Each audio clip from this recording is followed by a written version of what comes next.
I'm divorcing you because you're no charge. Get out of here. My husband suddenly thrust the divorce papers at me, and I accepted them, stunned. Please give me some time to think about it, I said, and my husband left the room until the next day to think about it. And when I checked the divorce paper, it said that my husband had filed for a divorce, asking price 150.0. And as soon as I saw it, I immediately called the police. I am Hannah, a 55-year-old housewife.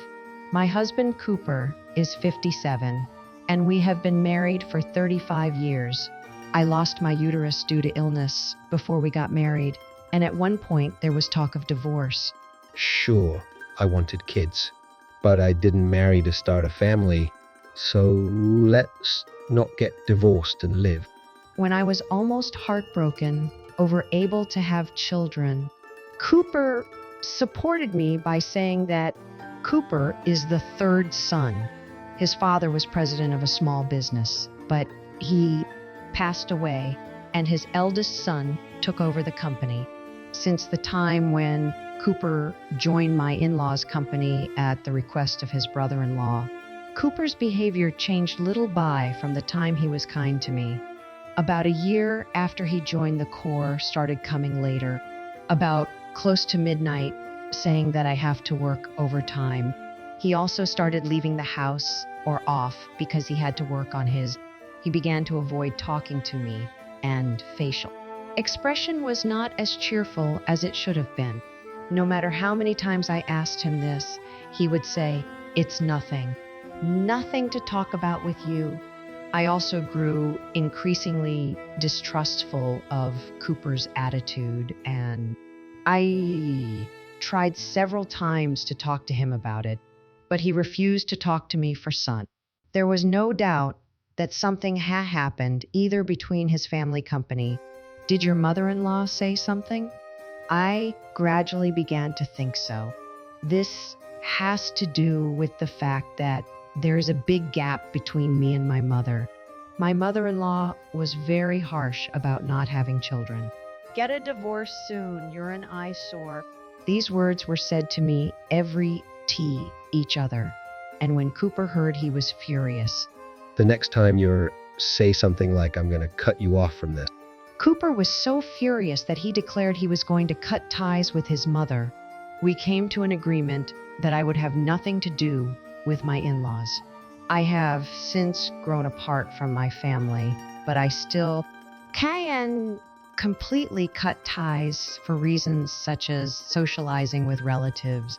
On those occasions, I only greeted with my mother-in-law at the barest minimum. I tried not to show my mother-in-law that I was avoiding her. However, my mother-in-law talked behind my back to my relatives. Some of the people who took advantage of my mother-in-law's stories made small talk about me and blatantly avoided me. Hannah, you never had a baby, but you took advantage of Cooper's kindness and not to have anything to do with his mother. How can you be so brazen in your post about your wife? I am sorry that I cannot have children. But as for his involvement with his, Cooper told me I didn't have to be involved. With all due respect, I believe that an issue that has been resolved between parties should not be reopened without knowledge of the facts. Unnecessary misunderstandings and make our relationship more complicated.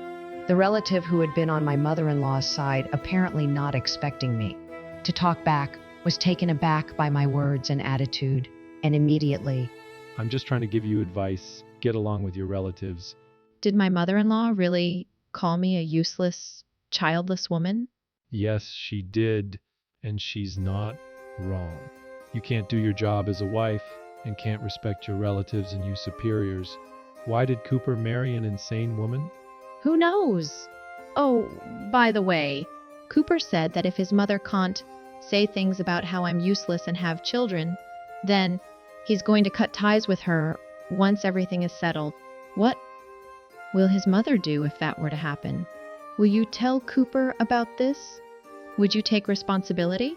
When I brought up the subject of Cox's mother's insulation, the relative who apparently didn't know what was going on was taken aback, at a loss for words, and then apologized with a small voice.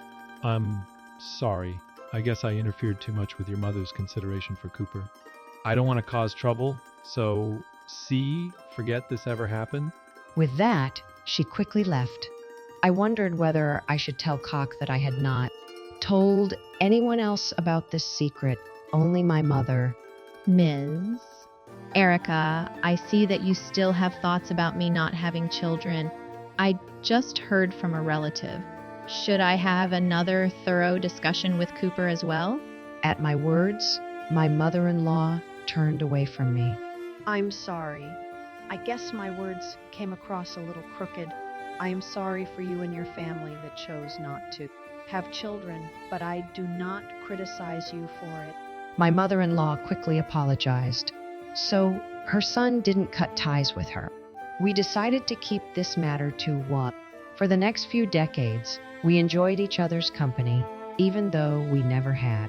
One day, after all those days, Cooper came to me. My brother asked me if I wanted to company. I told him no, that I was too old to jobs, but he insisted. And it doesn't sound like the compake is going downhill or anything. What do you think I should do? He asked me. In fact, I am now a full-time homemaker. During my working years, I have seen companies in financial trouble as a management consultant. So I immediately checked the situation with the family's company. But it certainly seems to be in financial trouble.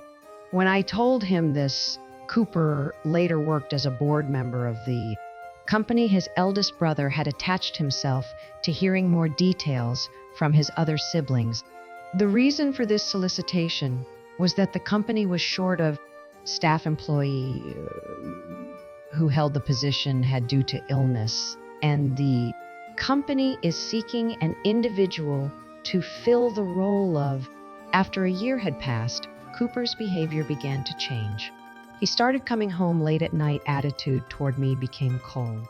There was a lot of discord, but they told me, The housekeeper who worked at my parents' house quit because of a sudden illness. You have some extra time on your hands, could work as a housekeeper at my parents' house until we find a new housekeeper. I was surprised at the suddenness one offer. When I asked for more details, I found out that she was not a housekeeper, but a caretaker for her older brother who lived at home.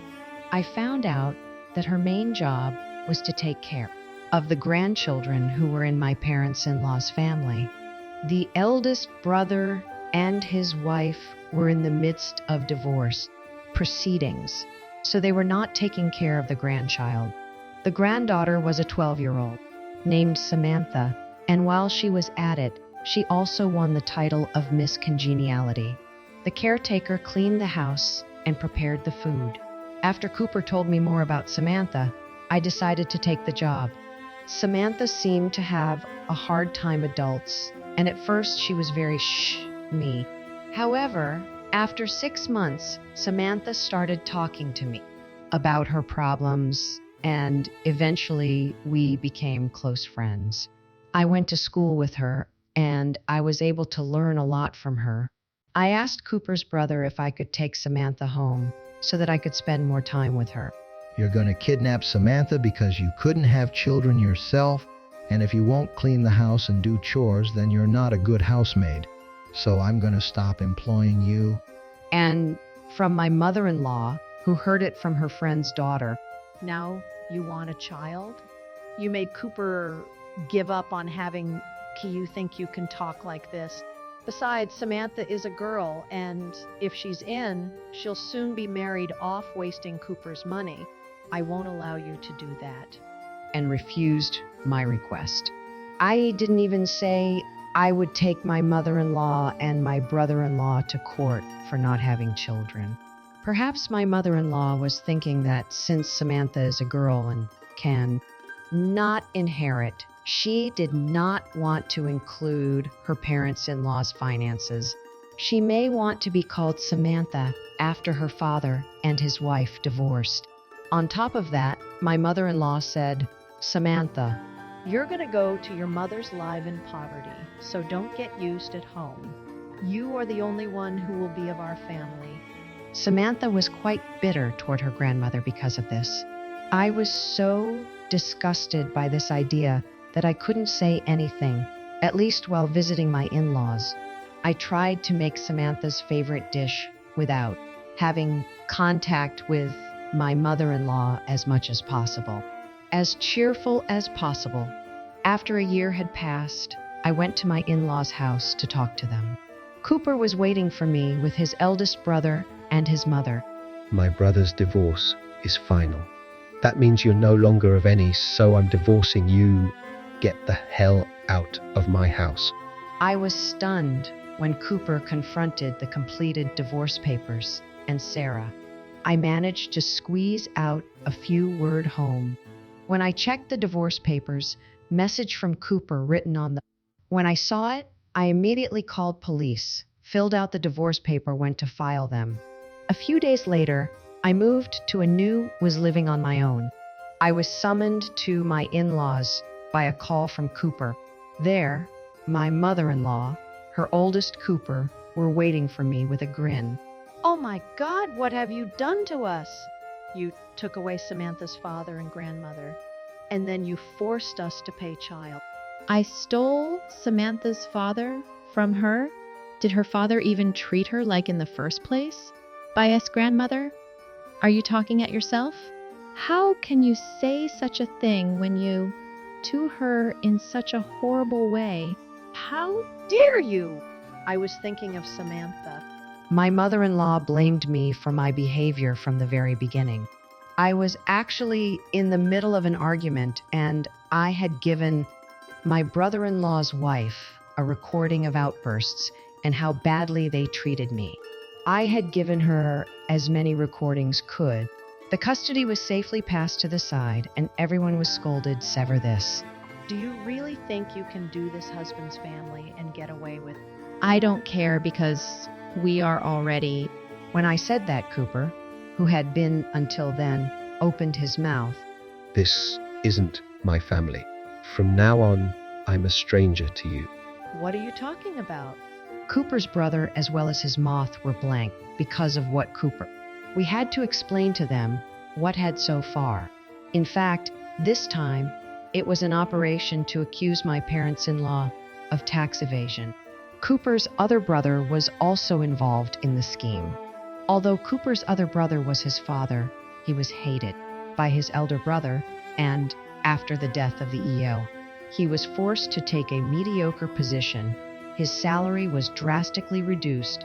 This brother had his own company and was looking for an opportunity to quit, but his eldest brother's company had a lot of unresolved issues and debts. The eldest brother's salary was reduced. He suspected that their brother was taxes, so he consulted with Cooper.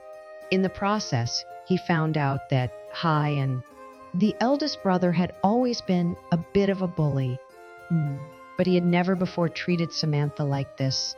Samantha's mother wanted to secure. However, my mother-in-law and her family are not so lucky. We're trying to get custody of Samantha. Since there was a difference of opinion between my mother-in-law and her elder sister, my mother-in-law tried to get rid of somehow. My mother-in-law had said that to me many times. I recorded those words as much as possible and documented the childbearing environment. I was gathering evidence so that Sandmother could get custody of her. In addition to the injustice of the situation, Cooper was acting strange because of the environment in which he was placed. He was also angry at the attitude, one mother. He wanted to do something to save C, but he was unable to do anything about it. He thought about asking me for advice, but he had been blamed for not having children in the past. He was hesitant about whether I should take care of the child or ask his sister-in-law and her family. Cooper told me about all of this when his in-law's housekeeper quit. I immediately agreed to help him with and took action. And on the back of the divorce paper, she wrote, "I'm ready to go," and I do want to call the authorities. When I explained all this, his eyes changed color and he started yelling. So, you guys reported us? What are we going to do about the, Oh, don't worry. Our brother is going to buy it. Besides, we have excellent consultants who will help us rebuild the company in the right direction. Don't worry about anything, brother, and atone for your sins. Thank you very much for all your hard work on tax evasion and fraud. Cooper said smilingly and made a faux somewhere. Well, that's it then. You're dismissed. I'd appreciate it if you'd sell this, pay off the debt. He said, and then several men came room with Cooper's other brother. The man who came in with his brother-in-law, a policeman, said that his elderly parents, who were involved in tax evasion, might try to flee the country, so they were arrested on the spot and taken away. As they were being taken away, I couldn't help but laugh at my mother-in-law, at myself too. Even if I can't have children, I will do everything in my power to prevent them from going bankrupt. And I'm really relieved that I don't have to worry about being disrespected because of having kids. Thank you so much for being my role. When I said that, my mother-in-law became silent and left the room. Cooper was then adopted by my parents and became part of our family. Cooper and I started working at my ex-sister-in-law's family's company, which had been bought out by his other brother to rebuild the company. We have been busy dealing with the unpaid wages that my mother-in-law owes us. The eldest son has been hoarding up untold wealth. However, the second son, who originally started his own company and has excellent management skills, has been working to restore the company's performance. I have been out of the field for a while, but I am looking to get back into it. I'm now working hard to restore the performance. My mother-in-law and her eldest son were given heavier sentences due to the large amount of tax evasion they had committed. Of course, my former in-laws were sold and their property was divided, then penniless and with nowhere to go. It will take some time to find it. Through my lawyer, I received severance from my mother-in-law addressed to me. Some said, "You're a traitor, a P who destroyed our home." But I and others, for the love of my relatives, needed help. I forgave you for not being able to children, didn't I? At first, I found it interesting, but then I got tired of it. Gradually, I became bored and refused to receive them. I keep in touch with Samantha from time. It's been a while since this fiasco began, trying to help her and her family get their lives back on track. Samantha's mother contacted me to thank me for taking care of her almost exclusively. Hannah, because of you, you saved Say's life. Samantha has been asking about you then, saying you were the only one nice to her. If you don't mind, would you play W Samantha again? I started to cry involuntarily at the words, and also to Samantha, who was on the phone before I knew it. I want to eat your food again. So, you cook it for me next time? I cried so hard when she called out. Cooper, who was nearby, saw this and wondered what was going on. However, when he heard Samantha's enthusiastic voice coming out of the receiver, she pointed at me and started laughing hysterically. We made an appointment to meet and the phone. And since our new house was only a short drive from Samantha and her family house, we began to see each other frequently. I'm busy with work right now, but when I settle down, I'll be able to meet Samantha and her family. I think I'll invite Samantha and her family to a trip to Disneyland. By the way, before Cooper was adopted by his parents, he told me about his previous attitude and the delay in consulting a therapist. He apologized many times for making me feel uncomfortable when he brought me face to face with his mother. I wasn't mad at him or anything and can have a happy life. I am looking forward to seeing San grow up close to me, even though she is not my own child.